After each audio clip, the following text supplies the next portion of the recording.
Hello students, how are you all? I hope you all are fit and fine at your home and safe. So students, today we are going to read about our very next chapter of geography, that is the structure of the earth. Student, will do introduction part first. As we already discussed that earth is a unique planet, right? That's why life exists here. The earth came into existence some 5 billion years ago.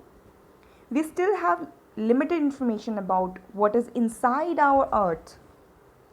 A detailed study of the interior of the earth is done by geologists. The earth is constantly under the influence of internal as well as external forces. So, these external forces working on the surface are mainly responsible for the features that we see on the surface of the earth. To understand all these things, we must read about the structure of the earth.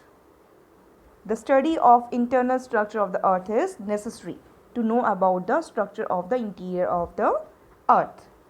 See, the earth is almost spherical body with a radius of 6400 km.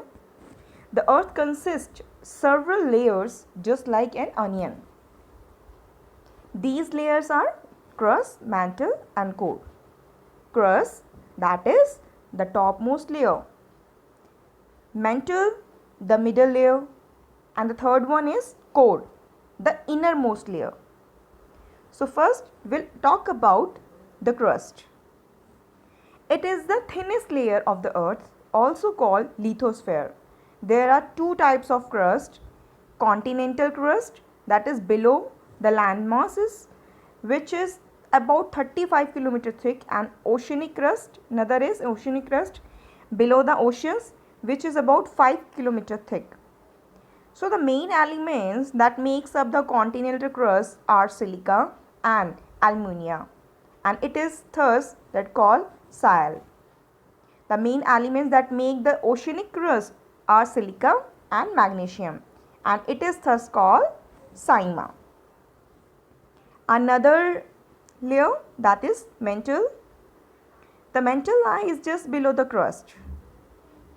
The mantle is the mostly solid bulk of Earth's interior. The mantle lies between Earth's dense superheated core and is with thin outer layer, the crust. The mantle is about 2900 km thick and make up a whopping 84% of Earth's total volume. There are two layers.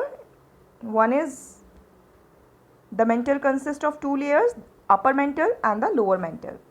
So the upper mantle is 890 degrees Celsius has temperature, and the lower mantle has an average temperature of 25 degrees Celsius. So magma is found in this layer. This red molten magma comes out from the interior of the earth through volcanoes in the form of lava. So lava is in metal and minerals. And the third one is the core. The core is the innermost layer of the earth which lies below the mantle. The innermost layer and called core. So here is also, it is divided into two core, outer core and inner core. So our outer core has radius of 3500 km. This layer is in the earth with a radius of about 3500 km. And if we'll talk about the core, the outer core is about 2200 degrees Celsius temperature, and then another inner core is having 5000 degrees Celsius temperature. So the temperature of the core is extremely high. So material inside it is in the molten form, right? So these are all about the all three layers of the earth which is exist in the internal structure of the earth: crust, mantle and core. Every layer is having their two part. Okay, is it clear to you? So next we'll talk about the minerals. See, rock are having, it is made up of the minerals. So rock are made up of the different minerals.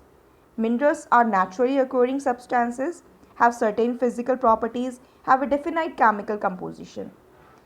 So, the material that forms the crust of the earth is called the rock.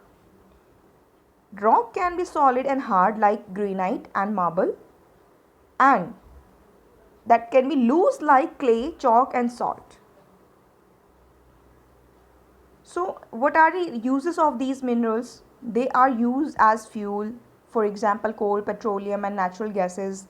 They are used in industries also for making medicine, fertilizers, and many other items. Iron, bauxite, mica, gold, silver, etc.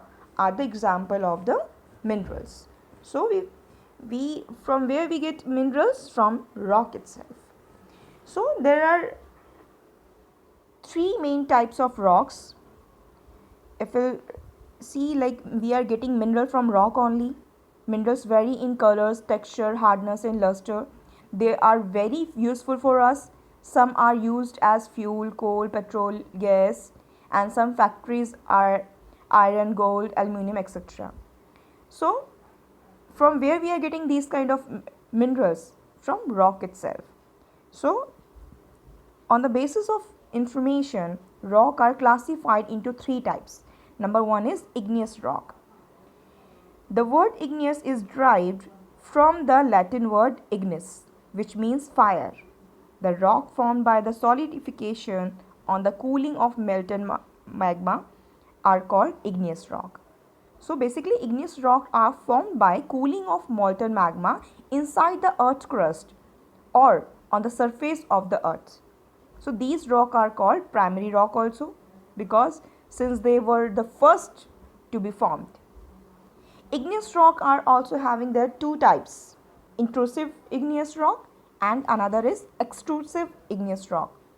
So what is intrusive igneous rock? The rock that cool below the surface of the earth are called intrusive igneous rock.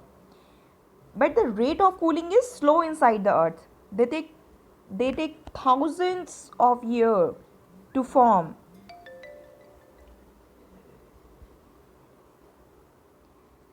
And develop large crystal. And another part of igneous rock is extrusive rock. When the magma reaches the surface of the earth and cools down, it takes a quick time. So quickly it converted in the granite, fine granite. So crystals are not very large, they are small in size. Like basalt and obsidian are good example of such rock. Another rock is sedimentary rock. Sedimentary rock, these rocks get their name from the Latin word sedimentum, which means settle down. These rocks are formed by the setting down of sediments.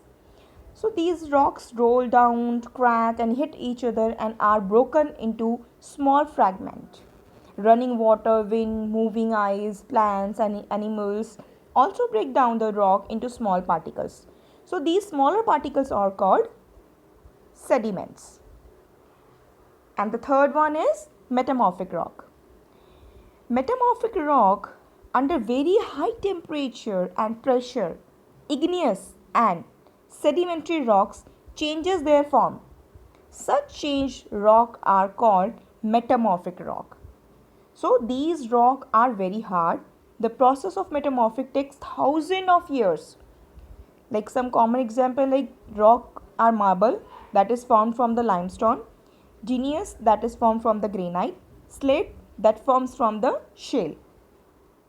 So metamorphic rock formed by igneous and sedimentary rock under extreme temperature and pressure, and that takes thousands of years. So it is all about all three rocks. Now we'll read about the rock cycle. See, you must have observed like one thing in when I was explaining you about rock. Igneous rock formed through magma molten, and then through igneous rock particles sedimentary rock form, and with the sedimentary and igneous rock when it gets that gets a heat temperature, high temperature and pressure, extreme pressure and temperature, then it forms metamorphic rock. So here is a rock cycle. Rock cycle is a process in which one type of rock is changed into another type in a cycle manner. Under certain conditions, through this continuous process, older rock are transformed into new rock by means of erosion, deposition, pressure, melting and cooling. It is an endless process by which rock are formed, destroyed and formed again. When hot and molten magma cools down, it forms igneous rock, right? These igneous rock are broken down by different agents of weathering and erosion, and that forms sediments rock, right? Which forms sedimentary rock. Under extreme temperature and pressure, igneous and sedimentary rock are changed into metamorphic rock. The sedimentary and metamorphic rocks are brewed again and melt to form magma. This magma again forms igneous rock on cooling down. So this whole process is called rock cycle, and the scientific study of rock is called petrology. So student, this is all about this chapter, the structure of the earth. Thank you so much.